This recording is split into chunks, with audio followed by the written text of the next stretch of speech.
Today we have the Racing Together team coming out, so they're actually going to help put together our Darwin wildcard livery, which is going to be pretty cool. Let them all collaborate and come back and, you know, race in their colours and what they've come up with. It's going to be a pretty special thing. So this is just a simple Photoshop font with layers in it, so we can move it around. Maybe we take 10 minutes now to do a brainstorming session and then come back with some examples for Pete to have a look at. And what colours were you guys thinking? Same sort of? Yeah, like dark blue. Reverse it, and we have the blue at the bottom that fades to a red like what you got here.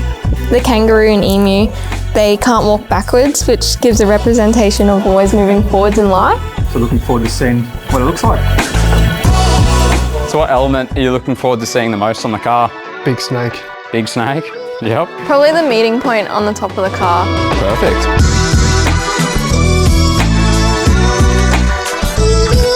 The Larrakia people are the traditional owners of Darwin.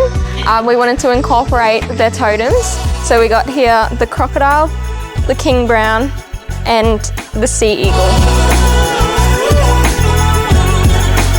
So the livery's turned out super. They've done a fantastic job putting it all together. The car looks brilliant. So yeah, really excited now to get up to Darwin, showcase their work, and hopefully deliver some good results for them.